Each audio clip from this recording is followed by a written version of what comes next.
Good evening, everyone, and welcome back to our 2021 edition of May at the Museum, sponsored by the Bowman Museum of Crook County and the Friends of the Crook County Public Library. I'm Sandy Cohen, Director of the Bowman Museum of Crook County. Just as we did last October, our lecture series this month will be done in a virtual format via Zoom. And because it went so well for us last October, and because unfortunately we're still faced with some attendance and social distancing requirements from COVID, we'll be doing it this way once again. I think there's no better way to start things off for us this month, the month in which we officially honor the ultimate sacrifices of those who have defended our freedoms, than to hear some incredible stories of notable Oregonians who were great heroes in America's wars.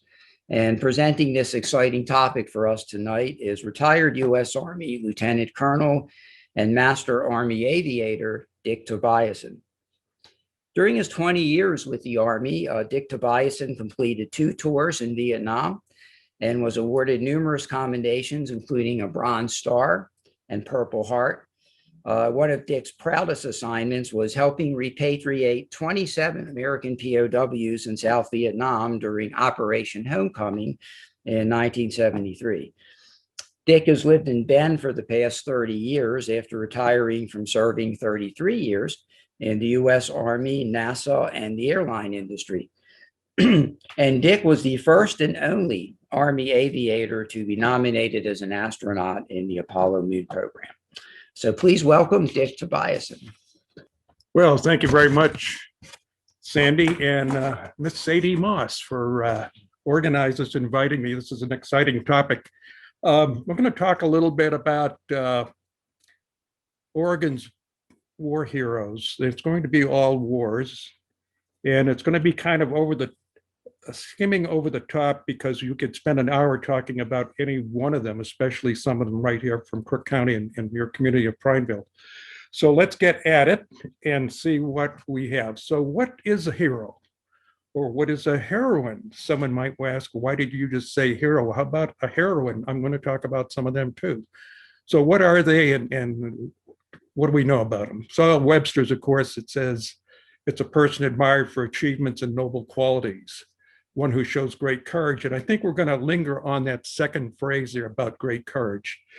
Now, you historians know about the Oregon Blue Book, has notable people in there. As a matter of fact, it has some notable highways we'll talk about later. But in the notables, we have people like Rex Barber, Linus Pauling, Bill Bowerman, and Meriwether Lewis of Lewis and Clark fame. So we're going to talk a little bit about Rex Barber and out of that group of notables, although I think we should add some notables. And I think Sandy and I are going to talk about that later, about adding a notable.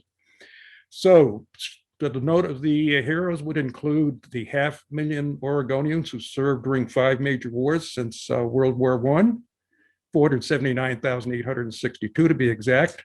About 6,000 died during those wars. Another 15,000 were wounded. There's about 22,000 casualties. 922 became prisoners of war. There are 999 Oregonians still missing in action from World War I to the present.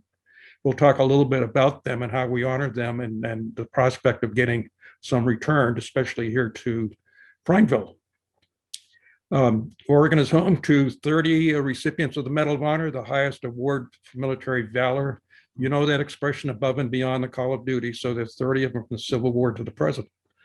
And then there are some unsung heroes that we don't pay much attention to, and we should.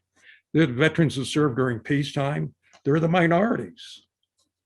Remember, we're talking about a segregated society up until the end of World War II. So we're going to, minorities are going to be important in our discussion. We're going to talk about the merchant marines. People don't know much about them. How about the WASPS, the ladies in uniform in World War II who ferried airplanes all around the country, relieving men from doing that duty so they could fly airplanes in combat? How about the civilians who became prisoners of war? Nobody knows about them.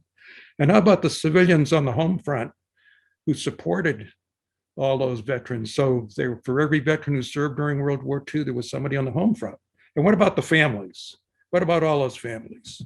So some big picture statistics. Since the revolution, almost 42 million men and women have worn the uniform of this nation. 1.3 million have died and 1.4 million were wounded, 2.7 million. That's a lot.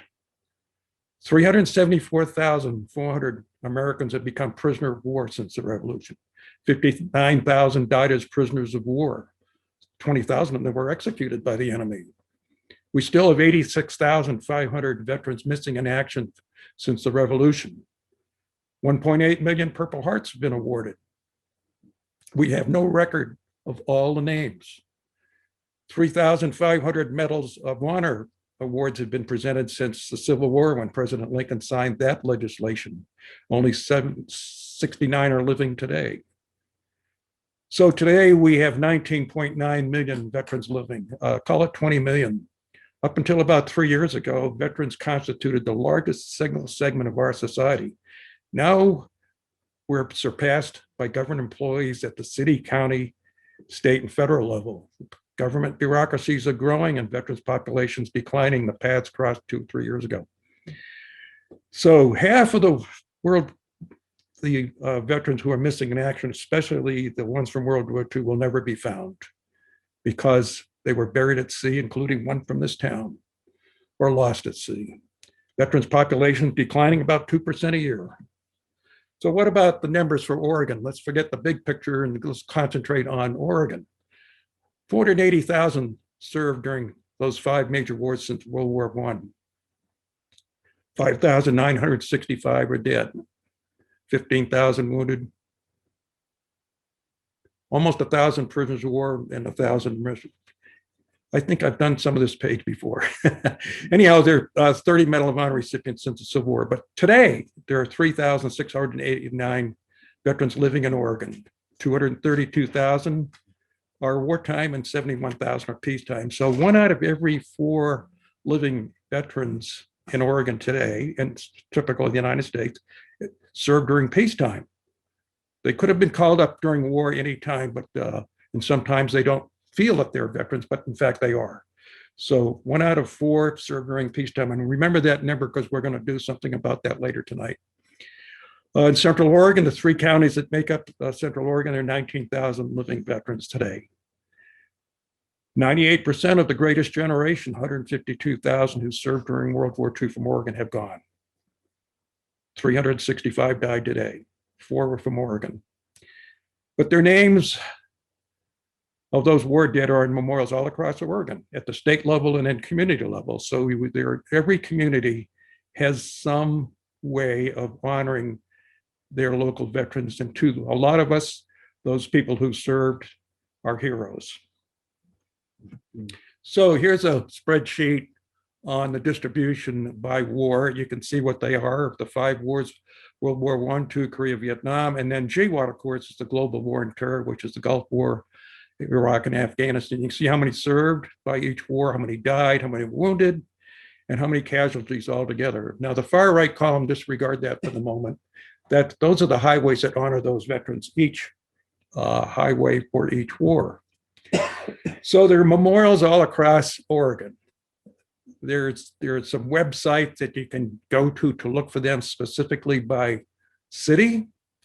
I'm going to start with, since we talk about veterans populations from World War I, let's start with the Doughboy. And why do we call World War I veterans doughboys? The answer is because when they got all dusty and dirty and it rained, they looked muddy, and people said, those are doughboys made out of dough. So there are a couple of those memorials in Salem and in Astoria. We just celebrated the what anniversary? The 100th anniversary, the end of World War I, just 2 years ago. And the World War II Memorial in the Capitol grounds in Salem is a glorious thing, albeit that it was dedicated way late in the lives of World War II veterans. There's beautiful Korean War Veterans Memorial in Wilsonville and one at Willamette National Cemetery in Portland.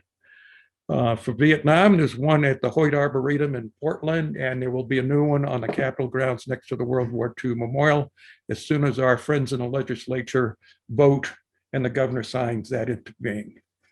Afghan and Iraq, we got a beautiful memorial in Salem behind the Department of Veterans Affairs buildings, and I'll show you pictures of these. The Gulf War, we have no memorial for the Gulf War for Oregonians. They're going to build a national one in Washington, D.C., along with one for Iraq and Afghanistan, finally. But I've asked to have a Gulf War memorial put at the, included in the new Vietnam Memorial in the Capitol grounds. We lost 6 veterans from Oregon in the Gulf War. And what about those Gold Star families, all those families that mourn the loss of their loved ones? So I've asked to have that included on the Capitol grounds. You'll see a picture of that.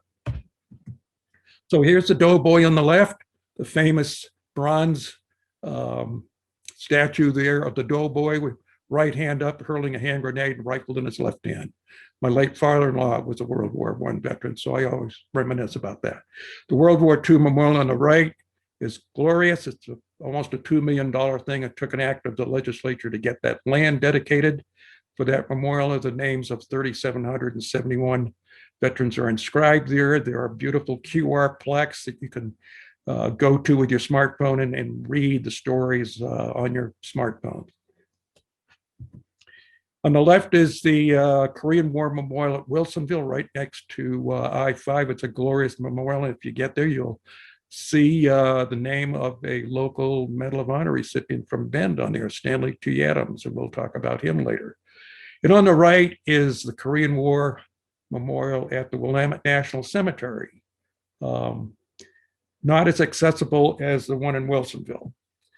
The Oregon Memorial on the left there, these 2 pictures are at Hoyt Arboretum, and they're the names of all of Oregon's 710 Vietnam veterans who were killed in that war are described there.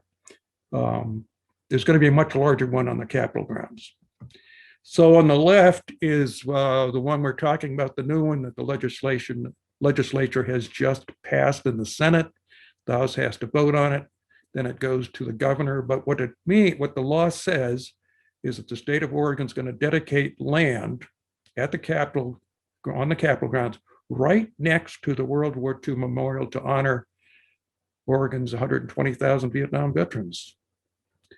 We'll talk about those who are still missing in action, but there's going to be about 10 different features in there, including the things we just talked about, the Gold Star families. There's going to be a prisoner of war and MIA display. There's going to be benches. There's going to be special displays for 2 brothers. It's going to be quite nice. It's going to be large. It's very well. It's $2 million. So if you would like to donate it, you can see, talk to me later. On the right is the plan, the aerial view. You can see the ellipse there, and on the upper left corner of the ellipse, you can see where the World War II memorials. The lower left corner will be where the Vietnam Memorial will go. So this is the Gold Star families. This to me was really important to honor the families who lost their sons and daughters in wars. So remember what Gold Star means? You put a banner in your window. If someone in your family was serving during the war, you had a blue star. And if they were killed, you covered the blue star with a gold star. And those are called Gold Star mothers, Gold Star families. So that's the memorial that will be there. It's a beautiful design. We will see that constructed within the next 2 years. On the left is the water feature for the Oregon Afghan Iraqi Freedom Memorial at the Oregon Department of Veterans Affairs in Salem. On the right is the beautiful black granite with the names of about 140 veterans from Oregon who were killed. Notice the gold star. See that gold star and banner there? Well, that's for the families. If you look to the left, you'll see 2 pictures. One is Jessica Ellis from Bend, a combat medic killed in Iraq on her 2nd tour. And the young man to her left shoulder there is Randy Newman, killed in Iraq. So that was a ceremony where we unveil those names. So I want to talk a little bit about what our society looked like during World War II. I'm 86 and I remember this because I was 10 years old when World War II started. So segregation was prevalent in the United States, and because of that, it carried over into the military. And we're going to see examples of that. Even during the Civil War, Black soldiers were commanded by whites. We're going to see a specific instance of that of a Medal of Honor recipient from Oregon. World War II, whites commanded Blacks. You remember the Red Ball Express and that sort of thing. And then because we were attacked by the Japanese, there was this feeling that Japanese Americans that were living in our country, who were American citizens, they were the enemy within our society. So FDR issued Executive Order 9066, which is infamous, famous, whatever, but not very popular with a lot of people, because it said, all you Japanese Americans have to give up everything you own. You have to leave everything behind. You have to sell things for 10 cents on a dollar. You're honorable people, but you're the enemy within us, and we're going to put you in stockades and prisons and call them internment camps, and we're going to put you to work, and we're going to take away all your identity. You're only going to have a sheet between you and your family in a barracks. That's the only separation you get. So these people were called Nisei. They were the second generation from Japan, and they were here working in all over the place, and mostly in agriculture. But they went off to serve during World War II because they wanted to prove that as American citizens, they could serve their country. So the Nisei from Oregon became very famous. Matter of fact, some of them got very distinguished, specifically from Hood River, and they became members of the 442nd Regimental Combat Team. They were the most highly decorated unit in the United States Army in World War II. Most highly decorated battalion, the 100th Battalion. And then we had the Black Triple Nickel Parachute Infantry Battalion at Pendleton. Well, why are they at Pendleton? They were formed at Fort Benning. They were going to be deployed as parachute infantry, as blacks, just like truck drivers and stevedores on ships. And we're going to deploy you to Europe. And then the Army said, no, there's segregation within our services. We're going to have white racism raise its ugly head during war within our own troops, and there's going to be problems having blacks in the parish. So we're going to send them to Pendleton because the Forest Service needs help in forest fires, because fires are going to be started by those Japanese balloon bombs. 10,000 was sent across on the jet stream. The Japanese knew all about the jet stream, we didn't. So they sent those balloon bombs over, and they landed all over the Pacific coast and as far inland as Michigan, and there was worry that they would in fact do what they were intended to do, is start forest fires, which would require military people to go put out fires and distract them from being in combat. Well, in fact, they did put out fires at Pendleton. They were based in Pendleton, Chico, California. So they were segregated. So we'll see something about that. If you want to chat about where there's a memorial to them, you can see that up at Pendleton. Then Truman, at the end of the war, 1948, the war's over, and he issues an executive order that says, no more discrimination in the military. No more of that. So that started a road to a model of integration in our society. If you want to read a great book, I have it here. At the end, I'll have some references. It's a great book written by two professors, Texas A&M and Northwestern University, one black, one white. Now, you would think the black one would have the problems of not being educated, whatnot. It's just the reverse. The black is an advanced education, and the white author was the first one in his family to get a college education. Anyhow, that's a great story and about a model of integration coming from the military. I want to talk about some selected. We can't talk about all of them. I just want to talk about a few. I want to talk about Nathan Edgerton from the Civil War. See that asterisk there? That means a footnote. He's a Medal of Honor recipient. He was an adjutant and commander of black troops that were called colored troops in the Civil War. And he's going to get the Medal of Honor, and two of his black sergeants are going to get the Medal of Honor with him. And we'll see a picture of that in a minute. In the Indian Wars, we have Nicholas Marr, who's buried out here in Jordan Valley. And I only bring it up because I studied his campaign, in which he got the Medal of Honor in Arizona, and I've been to the actual battle site. Now, in the Indian Wars and the Civil Wars, it was, I wouldn't say easy to get the Medal of Honor, but it was the only medal available. So they gave them out. You could actually ask one, and they'll mail you one. And so half of all those 3,500 medals of honor were given to Civil War and Indian War veterans. So the closer you go to the East Coast, the more of those you will see because of the Civil War. Half of them were Civil War, half of 35. And okay, World War I want to talk about Percy Stevens. He was from Bend High School. He was the vice president of the senior class. He was very active in book clubs and the Emerson Society and whatnot. And he goes off to Portland to sign up for the Army with his buddies. He ends up in a engineer unit that's going to go to France to run lumber mills.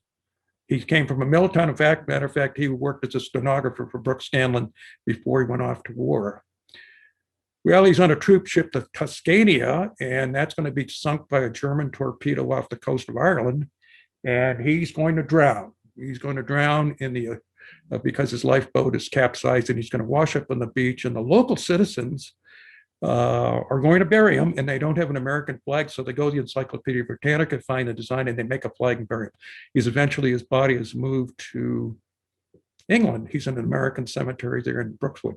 So why is Percy important? Well, he's important because the American Legion post in Bend was named for him. So Percy Stevens, his mother was on a special trip of Gold Star mothers going to France to see the gravesides of their sons because they were buried overseas.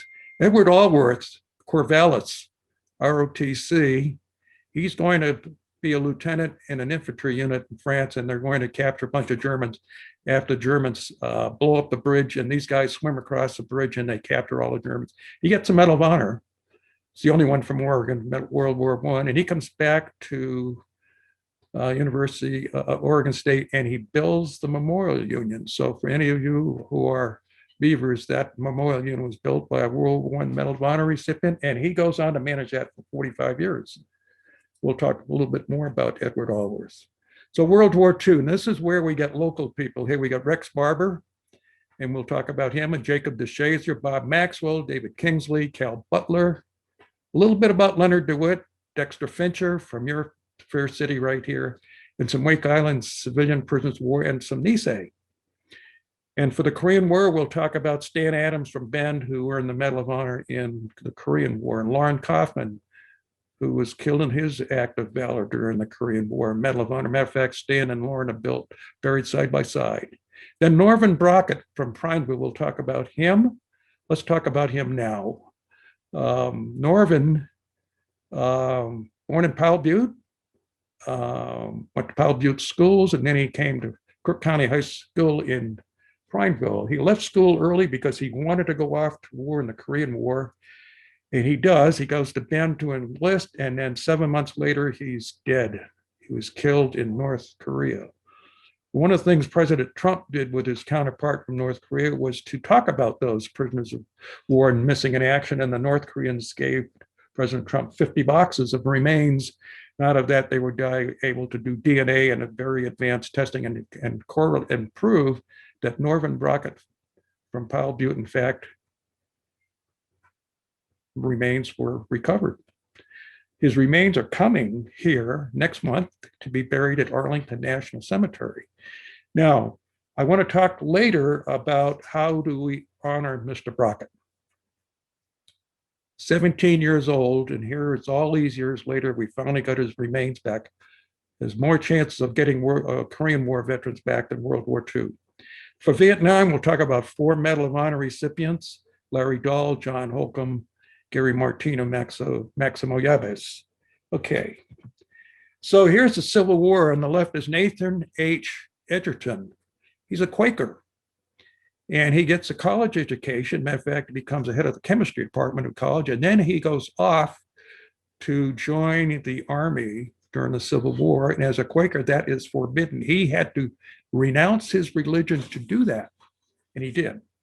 So in a very famous battle in Virginia, remember during the Civil War, you have no way of talking and communicating to the troops about where the point of attack is. Where are you supposed to go?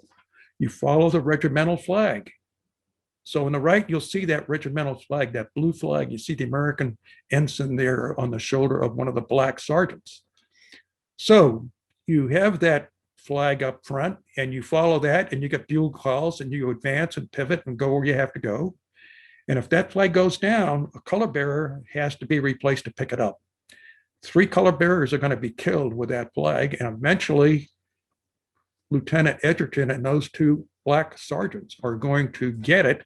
And if you look at that picture, you'll see Edgerton, in fact, his arm is broken and he's barely able to hold onto that flag, and he's being assisted by those 2 black sergeants. They 3 will get the Medal of Honor for that service. There's Percy Stevens on the left. Torpedo sunk him. He's buried in England. On the right is Edward Allworth, who led that infantry unit across the river and captured 100 enemy troops, and for that he got the Medal of Honor. Percy's name is on a memorial in Bend. You'll see that in a moment. And Edward Allworth has beautiful memorials at Oregon State University. There's Rex Barber on the left from Culver, a quiet country boy at Oregon State. When the war breaks out, he goes off to pilot training, and he gets in this very famous mission called the Yamamoto mission. Admiral Isoroku Yamamoto was the architect of Pearl Harbor, and Rex Barber is going to be the hero that shoots him down and kills him. Rex Barber from Culver, the Yamamoto mission.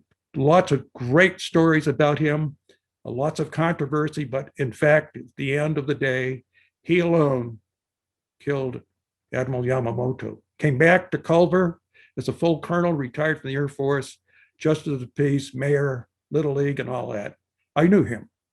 Cal Butler on the right, Redmond, P-38 pilot, led the first flight of P-38 squadron over the beach at Omaha in Normandy.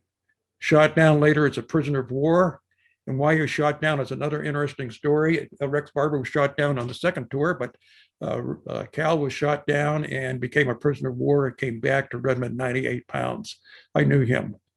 I often wondered if these World War II veterans, if they got to talk to each other. Did they put the war behind them? They went off to do great things with their civilian life, but did they ever get together and talk about war? Did they suffer PTSD? We'll never know. On the left is Dexter Fincher from Prineville. Here he is in 1939. He signs up for the Marine Corps. He becomes a cook. He's dissatisfied with being a cook, and he says, teach me to be an infantryman with a rifle. So he does that. And now he's assigned as a Marine detachment on USS Arizona. And you know what happens there in Pearl Harbor? The ship is sunk. He is one of the people who are trapped on board who never make it out safely. He is forever entombed in that National Memorial, Arizona. If you've been there, you'll see his name on the memorial. You'll see his name here in Prineville. The BFW post is named for him. You'll see his name on a bronze plaque at the Juniper Haven Cemetery in memory of, IMO plaque, because there's no body, so there's a bronze plaque there for him. Dexter Fincher. On the right is Jacob DeShazer, a Quaker from Madras, who's having trouble in school. He graduates from high school in 1935. His dad's a minister. The Doolittle Raid is going to be formed up at Pendleton. They have a B-25 squadron, and looking for volunteers. He raises his hand, he goes there and trains, and now he's going to be a tail gunner on the 16th B-25 to take him off from the USS Hornet to attack Tokyo when? April 18th, 1942, 5 months after the Japanese attacked Pearl Harbor. We're going to have our revenge, and we're going to bomb Tokyo with 16 B-25 flying off an aircraft. Never been done before. So Jake is in the last B-25 to take off. As a matter of fact, his nephew told me he was in the tail gunner position and was looking down at the water off the end of the ship.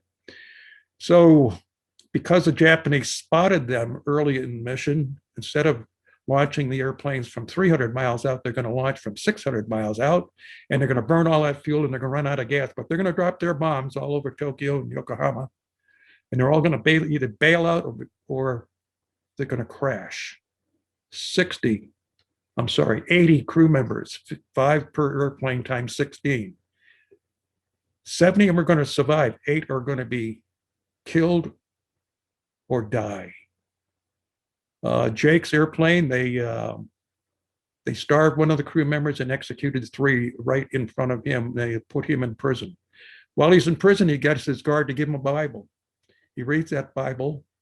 He comes out of there at the end of the war, comes back to Oregon, goes to Washington, goes to a theology school, and marries a woman from a fellow student. They go back to Japan and they build 17 churches.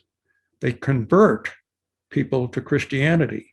He writes a book, becomes very famous.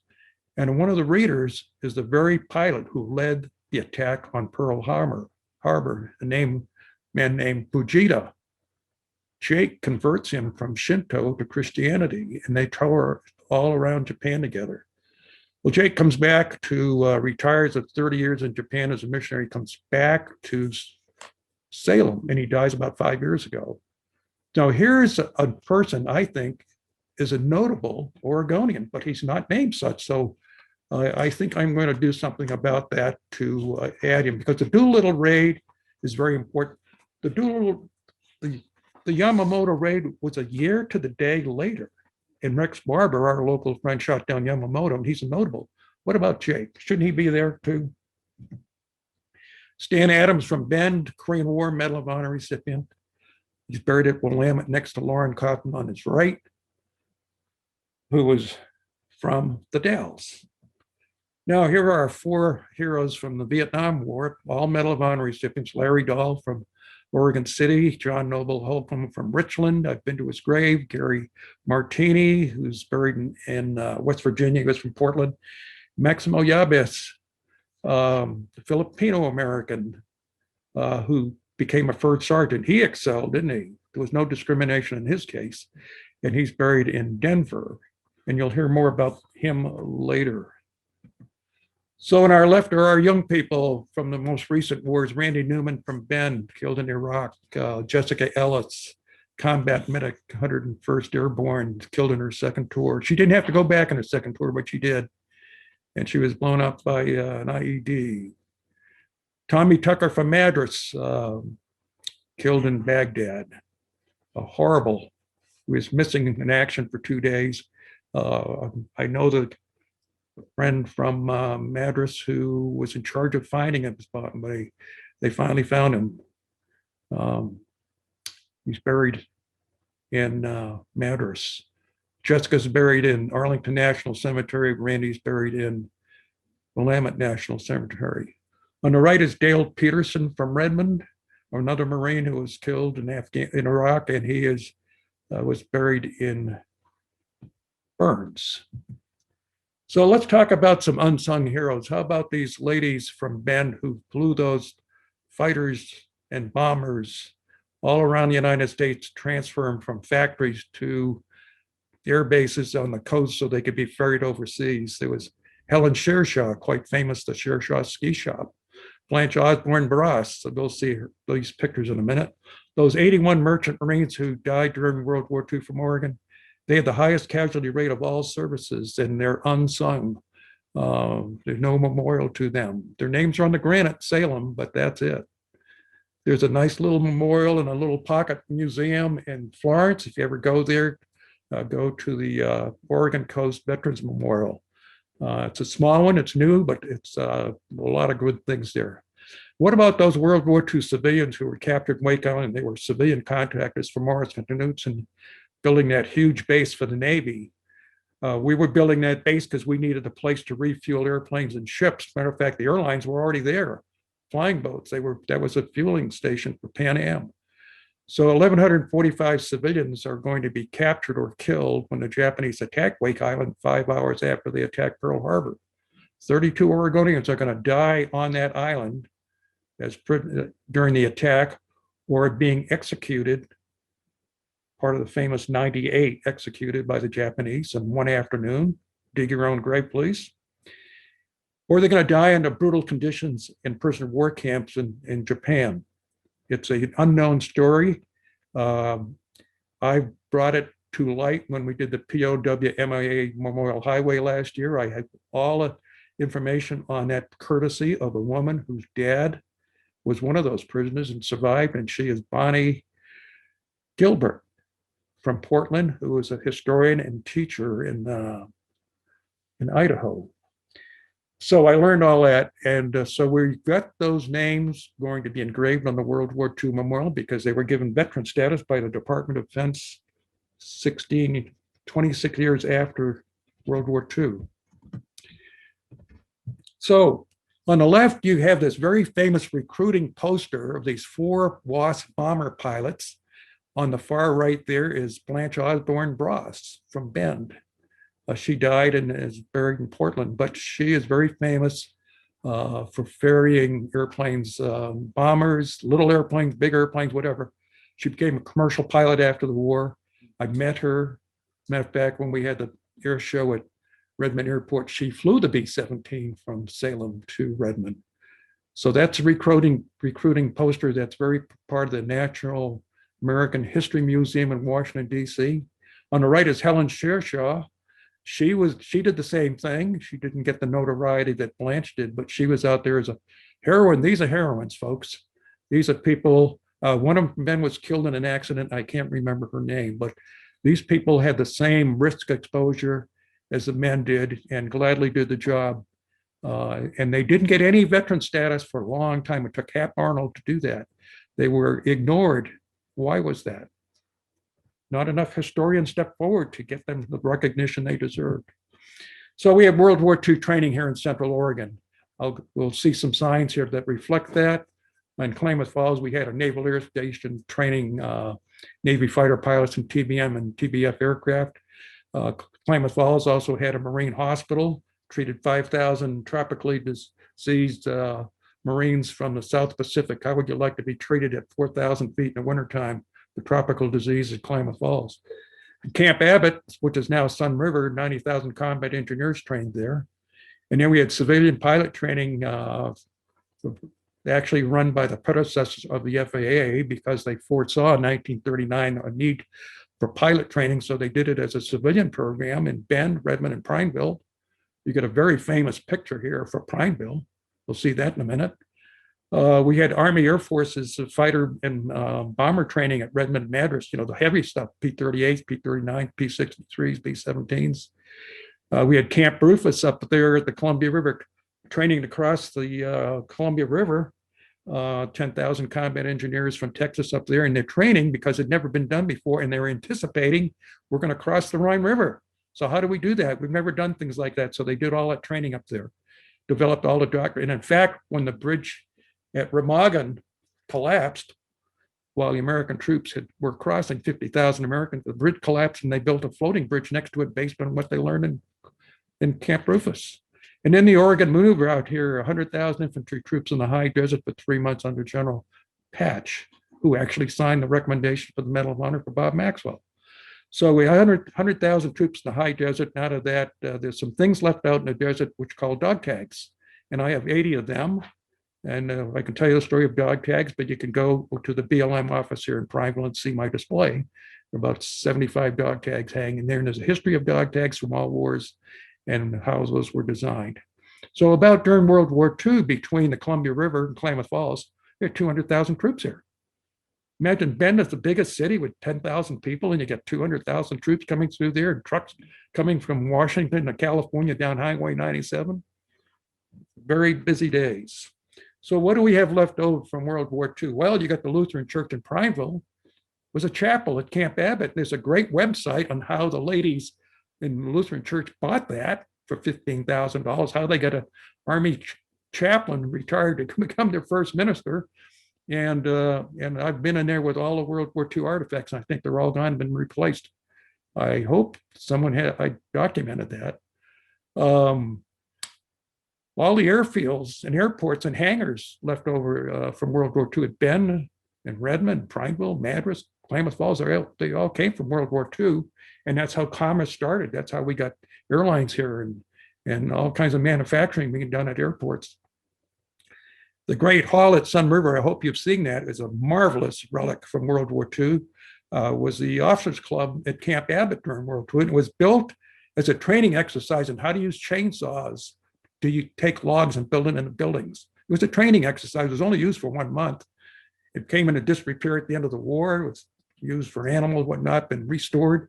And if you want to rent it for a wedding, you have to come up with $10,000. We dedicated the World War II Veterans Historic Highway there, the largest gathering of World War veterans since World War II. So what about the apartments in Bend that were named officers' quarters for Camp Abbot officers to live in? They're still in being. The dog tags I told you about there at the BLM office here. There's a P-38 wreck site, P-38 from Redmond takes off with another group of P-38s to do some bombing training down by Christmas Valley, and the pilot loses control, crashes, and he's killed there. So the BLM has put a beautiful memorial there. And what about the Crooked River National Grasslands Gunnery Range between Prineville and Madras? We know very little about it. I'm on a committee to find out about it, but it was typical of what we had across the United States to train gunnery gunners in B-17s and B-24s and whatnot. Take the guns out of the airplanes, put them on the ground, put them on pipes, and shoot at targets behind berms with a Jeep is driving with a target, shoot at them. So we have the triangle out here, we have the pipes, we know where the buildings were, but there's precious little historical information. So here's what the Officers Club looked like in World War II. It's an artist's sketch. That's the building in World War II, built out of logs, spiral staircase, big fireplaces. Got some nice plaques down there, making it historical. And then on the right is the chapel. And what happened to those two structures? Well, next page shows us that there's the Great Hall as it is today. It's gorgeous. You haven't been there, go there. And on the right is the chapel. It's now the Lutheran Church here in Prineville. You can see the remnants of the chapel, just that small structure on the right, and all the 1, 2, 3 additions on there. Great idea for the people from Prineville to rescue that building and take advantage of it. Here are the hangars from World War II. On the left, the red and blue ones are the round top wood hangars still being used. On the right top there is the same thing at Redmond. Those little airplanes in the front that you can see are the little civilian pilot training airplanes. For instance, Everett Endicott, the dad of the current mayor, trained in those little airplanes before he went off to real airplanes, P-38s, P-47s, P-51s, very famous. He worked for Cal Butler after the war. And on the lower left is the hangar at Madras. It's in the National Historic Register. It's one of 2, and it's a wood structure. There was one just like that at Redmond, but it burned down. So we just have the metal one left. But go to that one in the lower left column on late August for the Madras Air Show. The lower right is my favorite picture from World War II. Being a pilot, I've never flown a biplane, but I sure love to fly. Flown these right that were here at Prineville, are 21 of them, and some little airplanes in the background, like the Redmond, the little single engine airplanes. But these biplanes are 2 different kinds, Waco UPF-7s and Navy N3Ns. So if you look in the foreground, you can see the shadow of a roof truss. That's the hangar that's out there today without a roof on it, but sun shining through the trusses. But there you are. That's the makings of the Prineville Airport. And then we have local memorials. There's a memorial I built in Bend, the Bend Heroes Memorial. Flags, I run the flag program. You can see the flags on Veterans Memorial Bridge in the background. You can see that granite. On the right is the granite with the names of Bend's veterans lost from World War I to the present. We got the city award, the Arts Beautification and Culture Award there. Not only are the names on there, Percy Stevens we talked about is on there, but I put the marks, a plus mark in front of the names of veterans who are missing. There are 15 veterans from Bend who are still missing from World War II. The same thing, we have one from Vietnam. So when a body's recovered, we take the plus mark and chip away the corners, make it into a diamond. And such is the case for Charlie Miller. So that's how you honor those people who gave their lives for this country. Memorials are all over.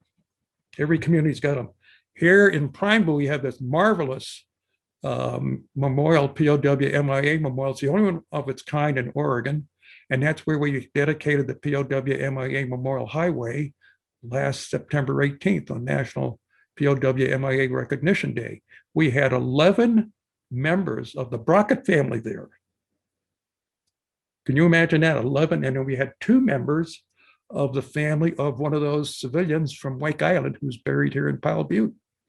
And on the right is a Blue Star Memorial Byway marker, which is very unusual to see that small one. So we thank the American Legion, the VFW, and all the band of brothers who built these marvelous memorials in Prineville.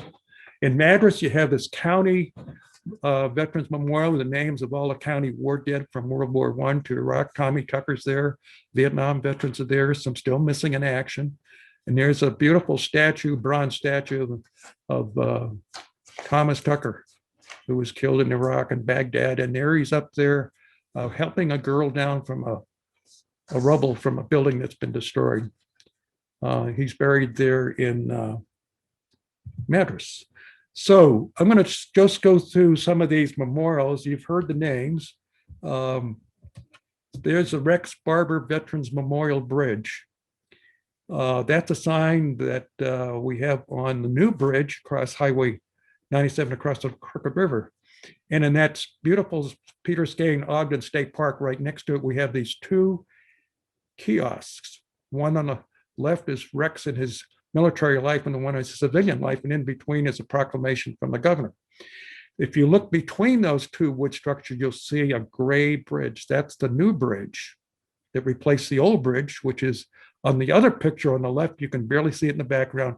Rex flew a P-80 Shooting Star under that bridge after World War II. Crazy. But in any event, that's how we memorialize heroes. Rex Barber certainly is a hero. I didn't tell you the story about being shot down in China when he flew Claire Chennault, but that's a story of a survival and escape and the local Chinese partisans helping him. So Cal Butler, that's his one of his 4 signs around the Parkway, Redmond Airport. I did that a long time ago. Cal was on his deathbed when he finally, when I pleaded with him to let me do that, he grabbed my wrist and said, "Do it." And I'll never forget that. He was a person of courage, and there was no doubt where Cal stood on anything. And there's a beautiful poster that John Fry and I put together of Cal. Cal let me go to a 2-car garage of all his belongings and memorabilia, and we took these things out and put them there from his early civilian flying days right up to the end. The lower right-hand corner is the B-17 he flew as a crop duster out of Redmond, and there's now is a flyable airplane in a museum in England. It's absolutely gorgeous. Cal is certainly a local hero, and he earned it the hard way as a prisoner of war. There's Bob Maxwell on the left, a Medal of Honor, the oldest living Medal of Honor recipient when he died 2 years ago, and 3 days from now, 5 days from now, May 11th. That's the first memorial I did for Bob Maxwell. And it's like Rex Barber and Cal Butler. You can't have my name unless the word veterans is there with the name. Never wanted to be singled out, always wanted to be part of something else.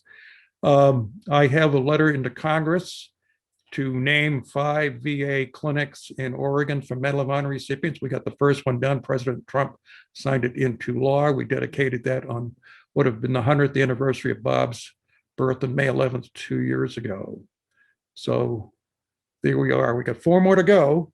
And those 4 are Portland, Stuart Stryker, Salem, Henry Shower, who served in Bob's division,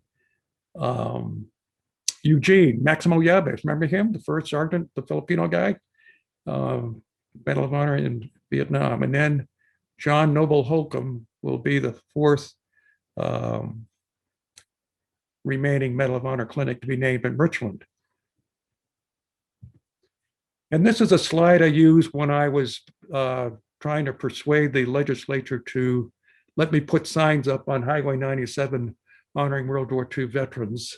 There's Rex Barber, there's Bob Maxwell, and David Kingsley. Kingsley Field in Klamath Falls is named for him. That's a story that's worth telling. There's a memorial for him in Romania where his valor saved the life of a crew member because he put his parachute on a crew member whose parachute was destroyed by German Luftwaffe in flight. So David put his parachute on that gunner, and David went down with the airplane, was killed. And so Kingsley Field was named for him. He's from Portland.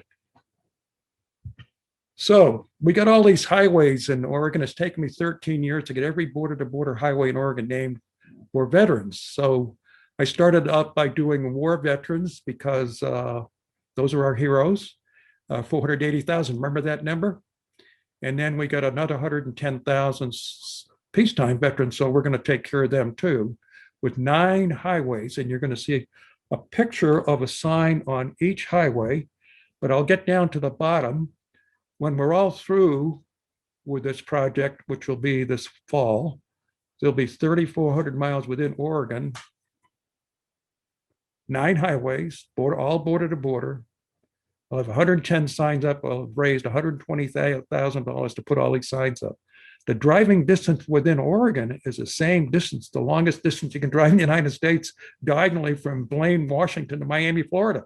We're going to have all that mileage right within Oregon. So we're going to have those 3,400 miles, 110 signs honoring all of those veterans. 480,000 wartime and 110,000 peacetime. Now, what about those Nisei? So we've got a project to designate State Route 35 between up by Government Camp. Now that highway is 26 is the POW MIA highway.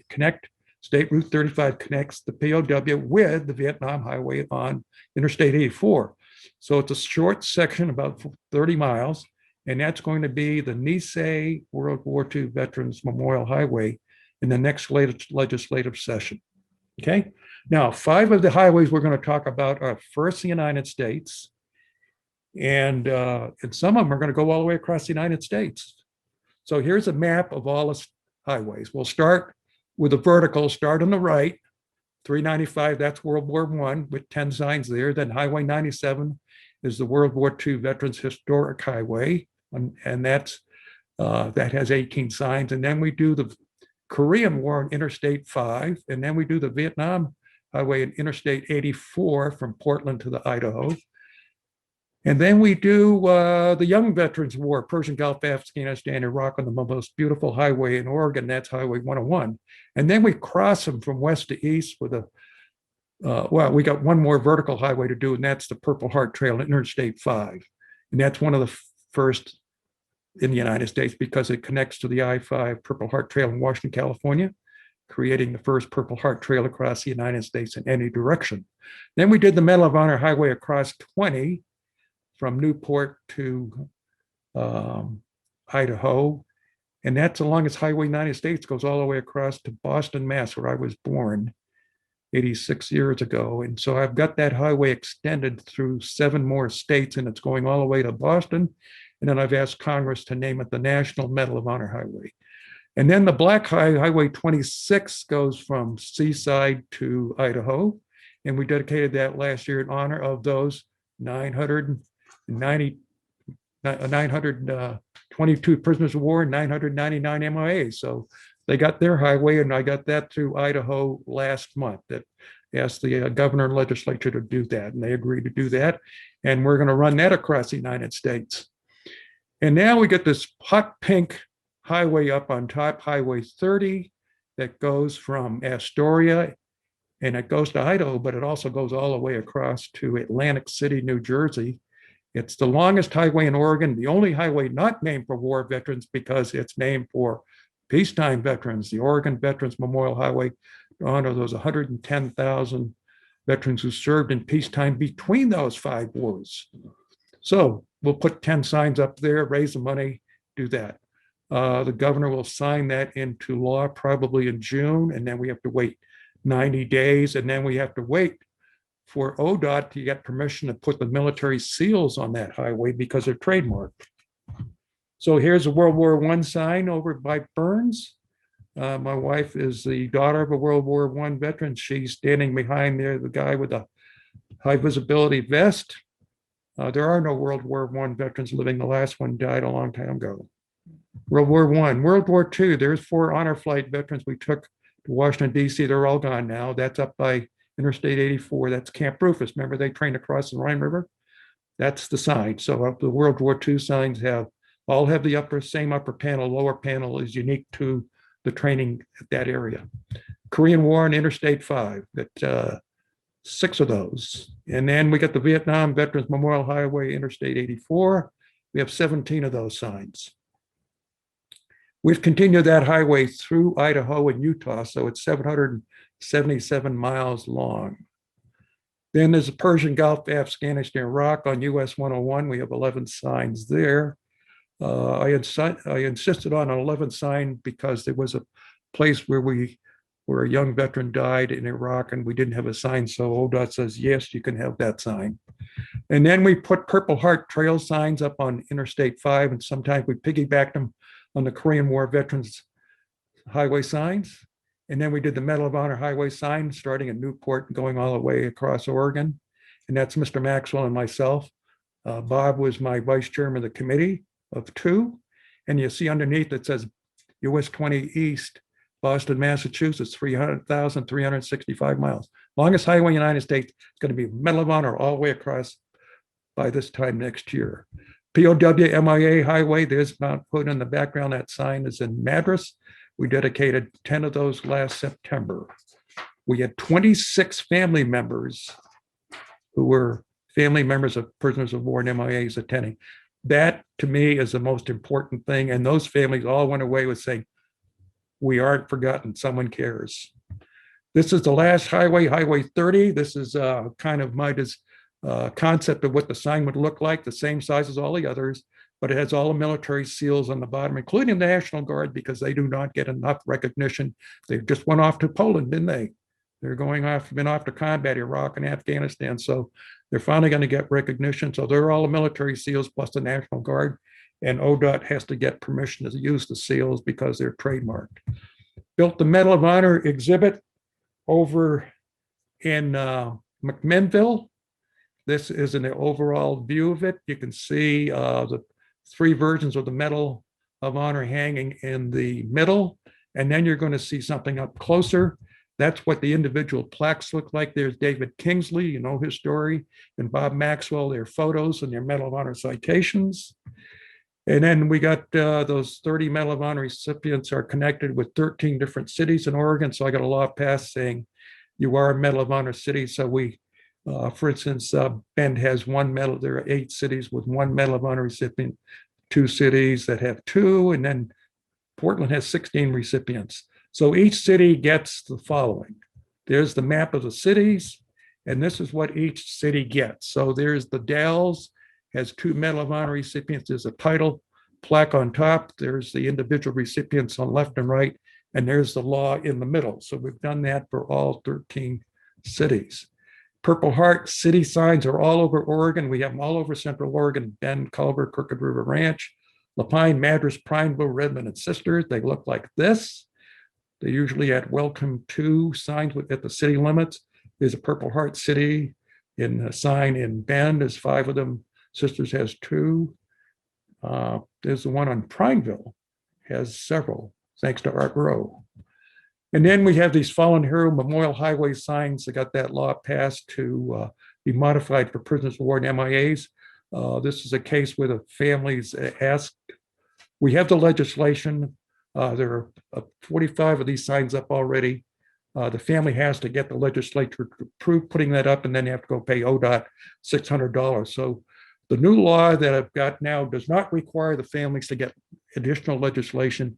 And I, for one, would like to see the veterans in this community in Prineville dedicate and pay for the sign for Norman Brockett. His remains are coming home. He'll be buried in Arlington Cemetery next month. I've asked the family if we could put the sign up for him, and we, the veterans and historians, will take care of that. So that's what the signs look like. There's one for Jessica in Lakeview. There's one for Randy in Bend, Randy Newman. There are more of them all over. Blue Star Memorial Highways, just in passing, created after World War II. They're in rest stops. You can't read them going down the road. The print is too small.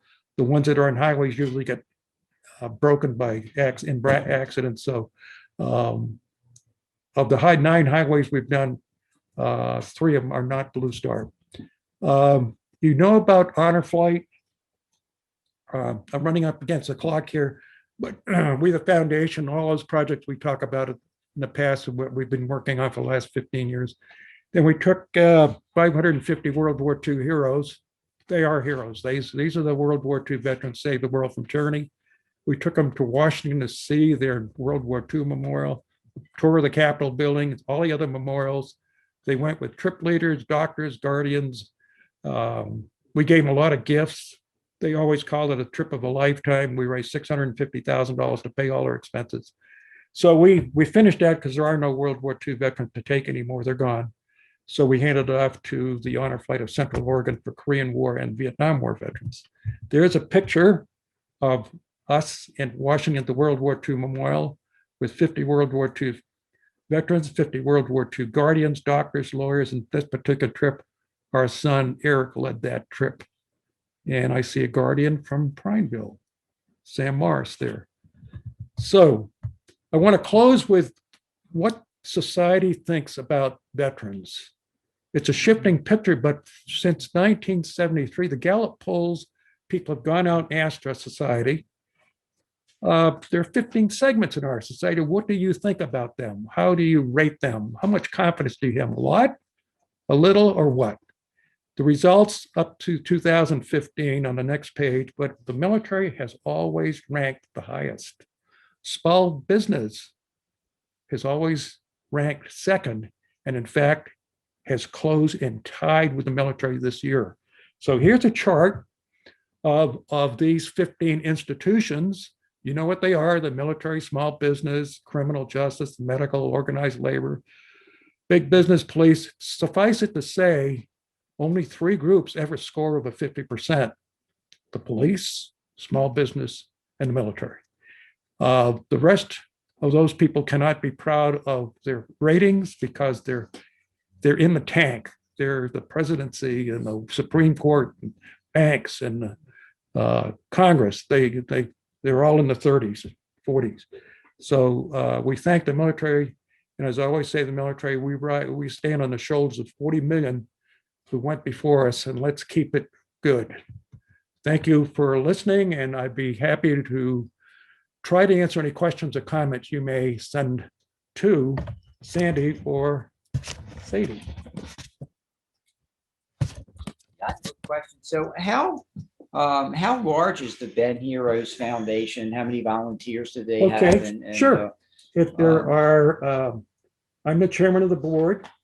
We have 15 board members. It changes depending on our mission. Right now, we've finished the honor flight, so some of the people who were on our board for honor flight purposes, have left, and we've got a new group because we're building a village for homeless veterans. We're building 15 tiny houses in a community center, $1,030,000. So now we have different people on our board who are construction type people, captains of industry who know how to raise money. So we raised $1 million. The county commissioners and city council have given us about half of that. The county gave us the land, and we are actually, tomorrow we'll be building more. We've got half of the buildings essentially prefabbed. All the infrastructure's in, all the utilities are in, the fencing's up. So we're going to dedicate that probably on Flag Day, June 14th. There's homeless veterans is a big issue. Homelessness in our society is huge. There are over 500,000 homeless people in the United States tonight.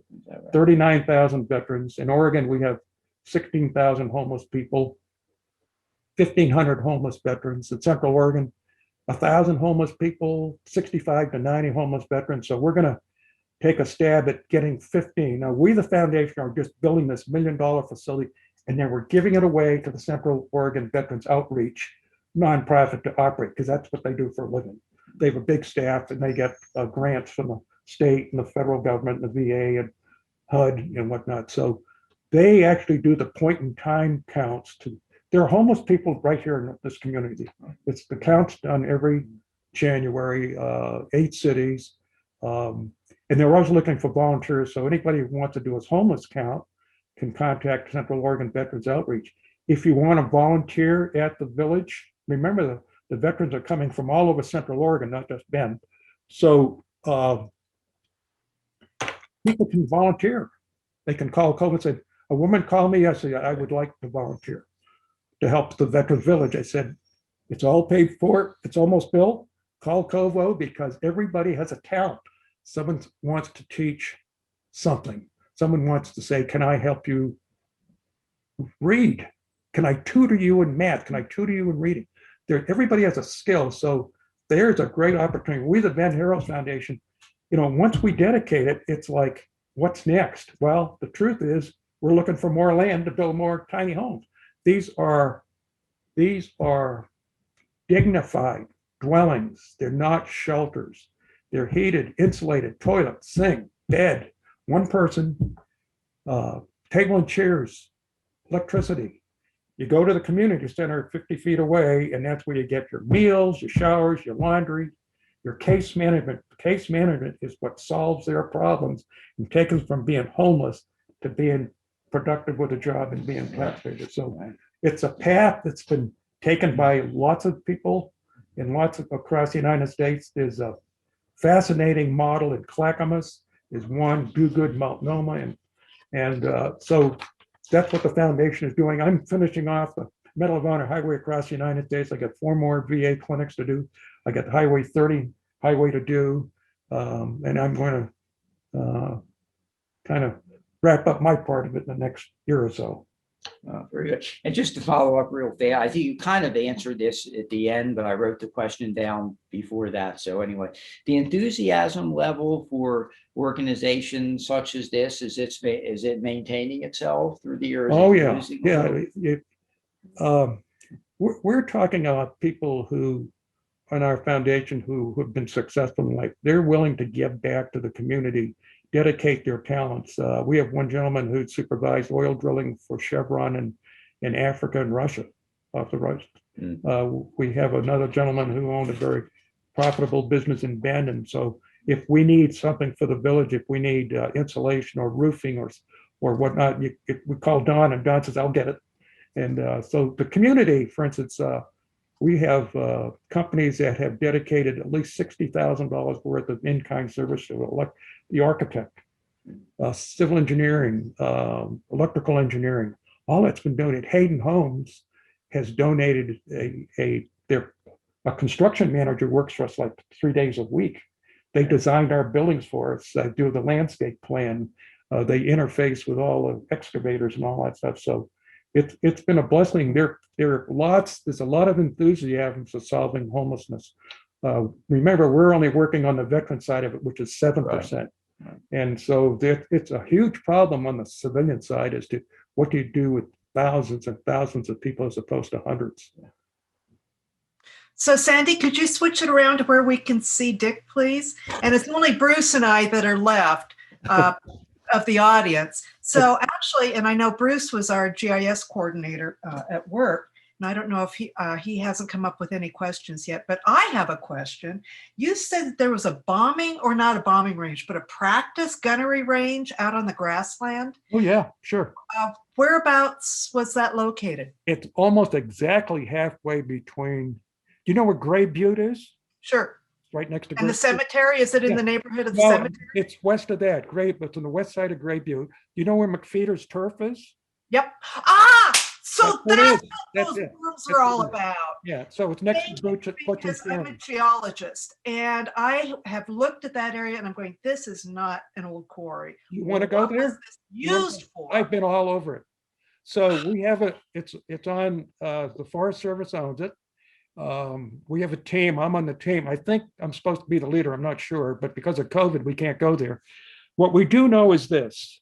We know there are at least 5, there are probably 10 of those in the United States. I've seen there are 5 and I know of 5 in one place in Arizona. I know I've been to one in Kingman, Arizona. They're very well documented. So the idea was it's pretty expensive to take a B-17 out there with 50 caliber machine guns to treat, and go shoot at tow planes towed by those WASPS pilots. So they said, take the guns off the airplane and put them on the ground and shoot at moving targets, and we'll simulate moving targets by using Jeeps. But we won't shoot at the Jeeps because we'll protect them with those great big earth mounds. And they're triangular, so the Jeep is inside driving on a track, and the concrete tracks are here. You can go see the tracks. Yep. And then there's a big washout on the west side because the irrigation ditch canal collapsed, and so they had to get dirt, so they took it out of the old World War II thing. We can't prove it was used, and we have an agreement that I'm a member of the High Desert Treasure Club. We're metal detector people. They're the people found the dog tags I talked about. So we're going to go out there and say, I said, all you have to do is go look at the wet slopes and see if there are any 50 caliber bullets, because we knew the B-17s were 2 different kinds. Some had 30 caliber, some had 50. Mhm. Okay, we had B-17s at both Redmond and Madras, so it would be logical to take the guns off, put the guys on a truck, go down there with the guns. There's a foundation there and a slab for a building where they probably did training. There's a little place where they had a commo thing where they could talk to the Jeep driver, say, okay, start driving now, Willie. And so the Jeep has a pole with a silhouette of a flag sticking above the berm. These berms are huge. Oh, yeah, they're You big. calculated how many truckloads of dirt. Where did the dirt come from? No one knows. Oh, it's huge, 50,000 cubic yards of dirt. I calculate, I've forgotten now. So I've been around there and I've seen bullets, but you have to find the bullets for the machine guns from the B-17, and they're all marked. Okay, so if I'm shooting a machine gun, my bullets are blue and yours are red. They're just painted on the nose. And so we go looking, when they shoots through the target that's above the Jeep, and I have a picture of the Jeep with targets, but not here. It leaves the color of the bullet going through it. So you got blue ones, I shot red, you got blue holes, and I have no red holes, so I have to go to retraining.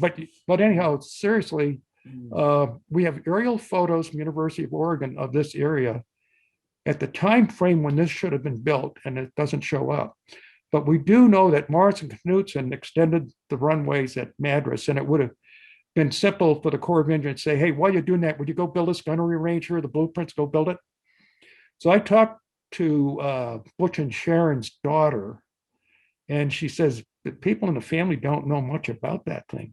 Now, if you look where the posts are, you know where the irrigation ditch is.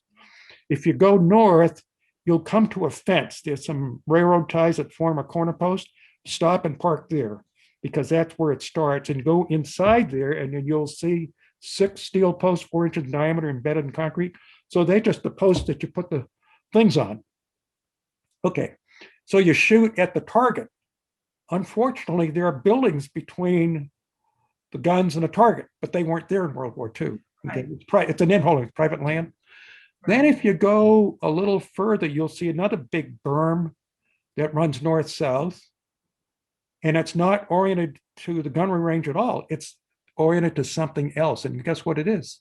It's a rifle range, because it's the known distance, the KD range. And if you go a little further east, you'll see the pits where they had the targets they pull up and down. I used to shoot at those when I was a second lieutenant.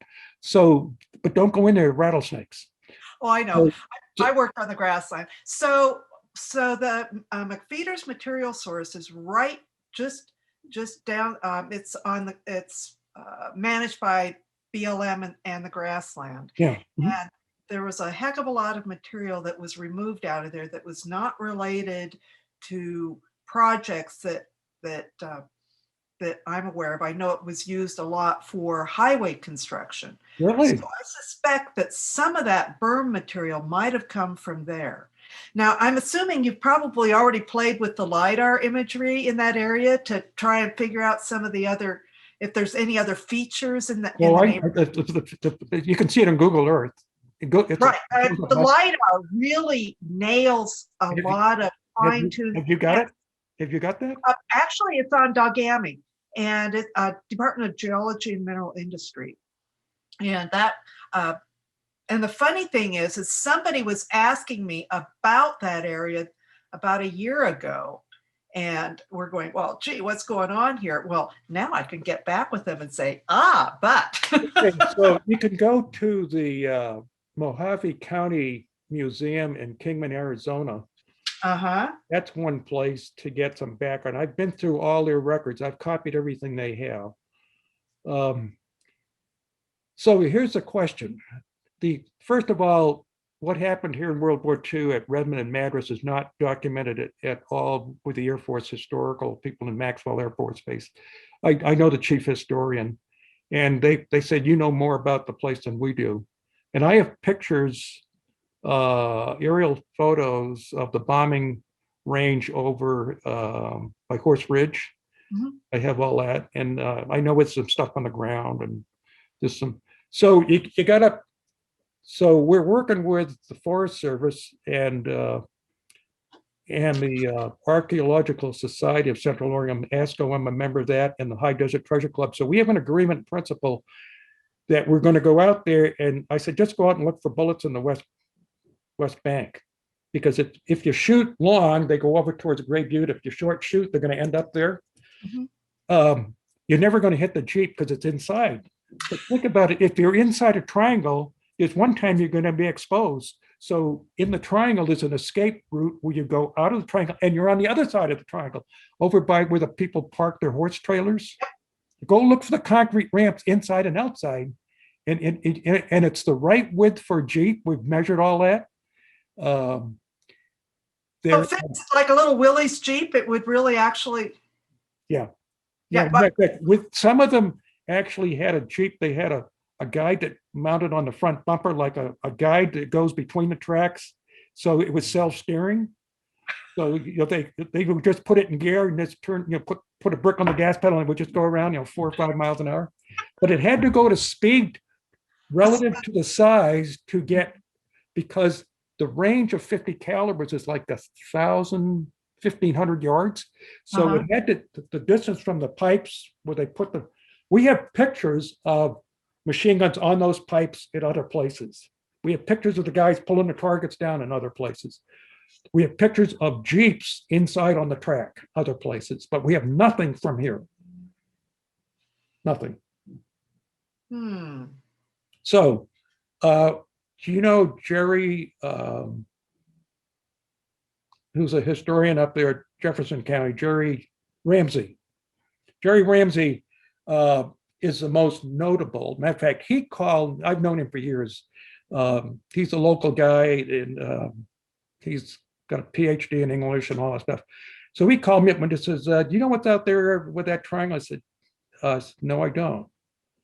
So I went out there with my son, and I went out there and explored all around. It's very well documented everywhere else except for Central Oregon. You could say, I know exactly what it is, but we can't prove it. And we can't even prove it. We don't know who built it. We've gone through all the archives with Morrison Knudsen, the Corps of Engineers, no record of it. Although Morrison Knudsen built the one in Kingman. I mean, it's like, that's the same one we built before. We'll just go build this one tomorrow afternoon. So it's the same plan. So I'm retired from the Corps of Engineers. I'm a pilot in the Corps of Engineers. I was a topographic pilot in North Africa and the Middle East and whatnot. I've asked the Corps of Engineers, Portland District, to go through the records to see if they had contracts. They had contracts with Morrison Knudsen to do the extension of the runways at Madras. We have all that. But we have nothing that says, oh, by the way, while you're there, go build a gunnery range. It was massive to do this. I mean, how many construction companies would be able to, only Morrison? They're the guys that built Pearl Harbor and Wake Island in Guam. So we've been through all their records. So we can't find anything. We've been through their newspapers. That they have the MK newsletter. We've been through all those. We can't find a thing. And I take it you've talked to Steve Lent. Oh no, I haven't talked to Steve. I know Steve, but I've never talked to him about it.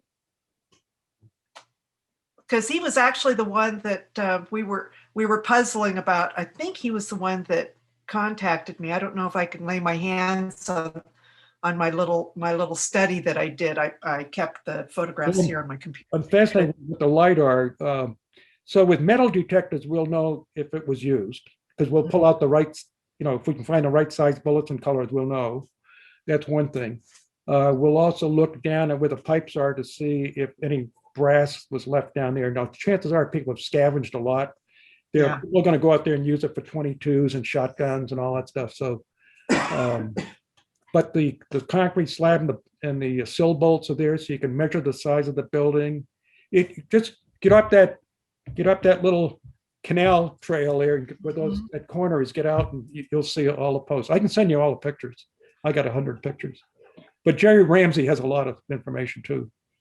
Okay, that is really fascinating. John Fry has been out there hiking, and he's the one who found the gunnery ranges. And there's one in California I know about. There's 5 in one place in Arizona. There's 5 in another place in Arizona. There's one in Houston. There's one in Florida. So it was a way of economically training gunners on big airplane guns. We should talk offline I did want to. This is wonderful. Thank you so much. Yeah, well, I guess we're still on until we sign off. Okay, That's what- so I'd like to talk a little bit about some people from Prineville. I don't know if you good folks recognize what your community's done for veterans, but you got a very strong veterans presence here. I just want to talk a little bit about a couple of Dexter Fincher. We all know about him, and we need to do something about that. We'll never get his remains back, but the VFW posed his name for him. He's got a IMO plaque in the cemetery. But Bob Irvin, he went with us on the honor flight trip, and he was just miraculous. He's the guy with the sword story, and Bob Maxwell and I visited him just 2 days before he died. His family, his wife went with us on an honor flight as his guardian. He was just a marvelous human being, Navy corpsman. These people are in a community, and sometimes you don't even know they're there. Look what they've done. Jack Marsicano, Jack and Margaret, Jack is Band of Brothers. We took them on an honor flight trip with Margaret, and the Band of Brothers paid her expenses. Here he is at Pearl Harbor. We only have one Pearl Harbor survivor left in Central Oregon. We had 6 at one ceremony. I hosted a ceremony 5 years ago. Jack was there. Jack's on a ship at Pearl Harbor. All the ships are sunk around him. And so his battle station is going up the mast for a machine gun on his ship. And he gets up there and there's no bullets. He's got a machine gun and no ammo. So he comes back down. The captain says, "You're a diver. Get overboard and go to those ships that are capsized, that, Arizona, the belly up. Go listen for people tapping on there. They want to get out." So that's the job he had. How would you like to hear people tapping and know they're never going to get out? So that's what he had to live with the rest of his life. Wow. So that's Jack Marsicano. Norman Brockett, young man, wanted to serve his country because his brother did, goes off to war. 7 months later, he's dead, got his bones back coming. They're in Hawaii right now. They can't be brought back because of COVID until they bury him at Arlington National Cemetery next month. When we find the dates from Catherine and Amanda, I'll let Sandy know. I seriously would like to have us pay for the Fallen Hero Memorial Highway sign for him. The family, I sent an email to the family yesterday. You can't put it in Powell Butte because the road's not wide enough, but we could put it in Prineville where we went to high school. We could put it out by the POW MIA sign, but that's something we'll guide the family with and ask them what they want. But we got to do that for Norman, and I think that's one of the things that Prineville will always do for its veterans. They're always been good. We got 2 World War II veterans historic highway signs up by the airport. We got a POW MIA sign just over by the ODOT weight scales over by the Forest Service. You got plaques around here. You got parades. You got Band of Brothers. You got they paid for the Band of Brothers, helped pay for half of one of the 3 Band of Brothers chapters paid for half of one of the tiny homes for homeless veterans. Yeah. So there's a lot. Veterans are doing a lot here. Yeah, they are. They really are. And a friend of mine was one of the go-alongs at Dwayne Ecker. I know has gone on several honor flights with folks. Dwayne Ecker. Oh yeah. Mm-hmm. Yeah, and he would come back from those talking about just what an incredible experience that was, and just to see how the veterans really appreciated being able to go to DC. How would you like to start? I'm at a board meeting, and we're dedicating the World War II Veterans Historic Highway signs in the Great Hall, and we're going to unveil. You saw every sign is the same except for the lower panel. We had every one of the lower panels there. And I was the MC, and we had a big rack there, and we had the big sign up there, and then we brought in each of the lower panels one at a time. Bob Maxwell and the World War II guys unveiled those signs.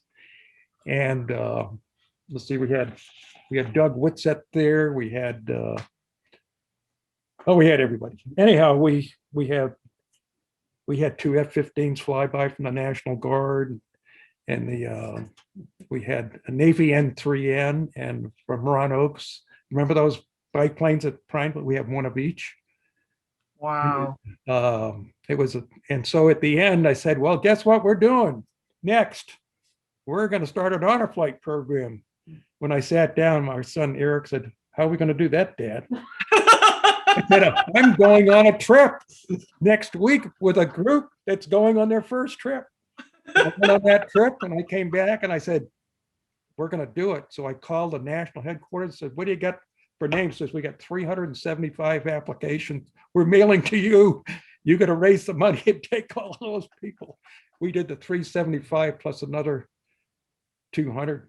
We did 551. We did 21 World War heroes from Crook County alone.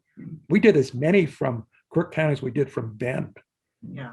I mean, I think that's so special. the Bob Irvins of the world really made it happen up here. Yeah. Yeah. And I know from my dad was in the Coast Guard. He was one of those folks towing targets out off San Diego, off the California beach for folks to shoot at and practice with the ships. But one of the things that I really appreciate is driving our Central Oregon highways and seeing those really good reminders to be thoughtful, thinking about our MIAs, our POWs, our medal awardees. I mean, it's amazing. Well, that's my legacy to Oregon. Mary Jane is sitting here and she's in the military. We say she gave me a kitchen pass. That meant I could go out and do all these things. And because she's a daughter of a World War I veteran, she understands all this. Yeah. And so we've been at it, and our son has been really powerful in this whole campaign for the last 15 years and 16 years. And Bob Maxwell, been a great inspiration to all of us. And these World War II people, if it weren't for them, the world, lots of countries would be speaking different languages. They were amazing. We other veterans didn't do anything compared to what they did. 80 million people died in World War II. If it weren't for America and the Allies, it would have been millions and millions more. So you can never do enough for these World War II folks. They're all gone. Yeah, yours truly wouldn't be sitting here right now if it wasn't for that. So, well, I know Bruce, we didn't allow Bruce to speak up, and I chatted him, and he didn't come back with any questions. But this has been an absolute delight, Dick. Good, thank you so much. Well, it kind of forced me to put my thoughts in one place, and Sandy gave me a year and a half to get it organized. So, and then Sadie has been just marvelous. I came up here and practiced it the other day, and she said, "Oh, what's that old guy going to say?" That's okay. It takes me 2.5 years to get organized. Was it 2.5 years ago? Yeah, me. Yeah. Anyhow, this is a story that's worth telling. Yes. I think I can tell you a terrible story about Americans who don't appreciate how this country was founded and all the sacrifices people have made, and often wonder, had it all been in vain the way things are heading? Some of us are not happy. I see lots of veterans out there with troubles they can't get over. They're in their 70s and 80s, and PTSD is, every veteran who's been in combat suffers. You all see the worst in humanity. I've seen it twice in Vietnam. I've seen the good side. I took 27 American prisoners of war out of South Vietnam on my second tour, and I always count that as one of the 5 most important things in my life. Honor flight is one of them. Mary Jane is one, our sons, Bob Maxwell, things like these are things that are uplifting and give us a reason to do good things.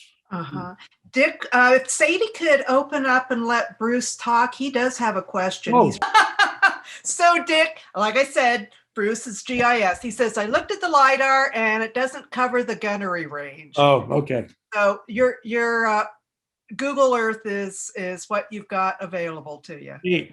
If you want to look at something. I'm supposed to lead a trip down towards Christmas Valley to look at a crash site where the BLM has put up a plaque for that P-38 that crashed and the pilot was killed.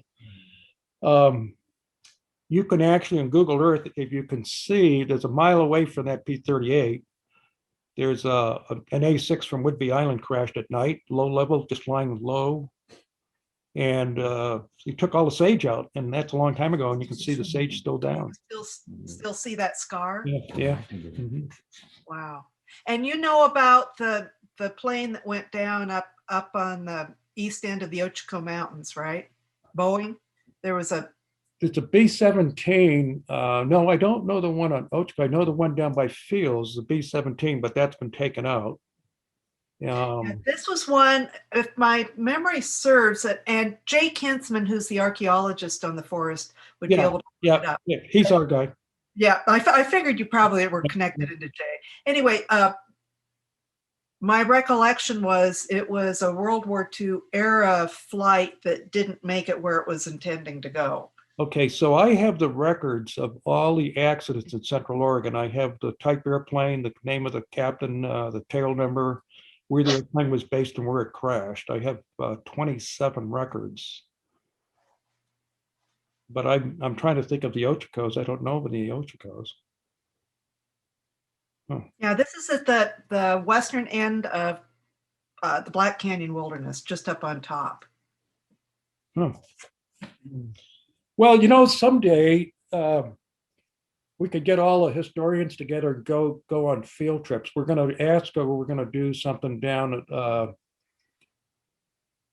there by Christmas Valley. There are 2 airplanes down there and 2 plaques, BLM. So we have approval to do that, and the BLM is going to meet us there. Bill Cannon from Lakeview. There's some places out by Sisters where when infantry troops came across the mountain to train here, in the Oregon maneuver, they had rifle ranges out there by Sisters, and every now and again people tell me, but no one can tell me where they really are. The dog tags from the desert, they're out over here in the BLM office. I put them over there about 8 or 9 months ago. There's a tank out there. There's some storage units with live ammunition in them. There's some outhouses and toilets and some bunkers for storage. Some of those things I can't get to anymore. Anyhow, so you're Carrie? Yes. Carrie Gordon? Yes. So there's a note here from you and Sandy. Yeah, I just gave you, it's a thank. Does she know about this? Oh, yeah, we both signed off on it. Pardon? We both signed off on it. Oh, That's she her signed, thank that's you. her. Oh, you didn't That's her, sign yeah, for her. that's her thank you. Well, thank you very much Yeah. for Pleasure. I really enjoy this. We should really you never know where to start. I'd like to get Jake DeShazer in the blue book, although the author says we're going to do stuff online. They're going to publish it that way because I wanted the map of all the highways in, because no one's done 5 of the highways like we have. I mean, I'm getting a Medal of Honor highway across the United States and a POW MIA highway across the United States. So Bruce says it was a Douglas B-18A. Okay, it's a Bolo. Yeah, it's a 2-inch. Yeah, B-18A. Does he have the tail number? Well, if he's got that much, because I have a friend in New Jersey that has every record of every airplane crash in World War II. That's where I got mine from. I found him online. I called him up one night and I said, I want all the records for World War II for Central Oregon. He says, go to your computer in 15 minutes. So he said it actually happened on Wolf Mountain, but no, he doesn't have the tail number. The Douglas B-18 Bolo, the light bomber. It's had parts of the DC-2, which became the DC-3 in it. Ah, They were painted blue and yellow, most of them. okay. B-18. Where would that have come from? So we had Well, I'm pretty sure it was headed to Pendleton. I don't know where it came out of. I know somebody told me that in the past, and I don't remember where it was coming from, but Yeah. it was headed for Pendleton. Yeah, we had an airplane from Big 24 from Pendleton crash at Burns. And we've had airplanes from Burns crash out here. But I'll look at that B-18 because that's never. I'll look at my records. I mean, it's been a while since I looked at them, but I have a big poster board. Okay, Why so am I not surprised? Well, we better call it an evening. Yeah. But Sandy, thank you very much, and Sadie for hosting.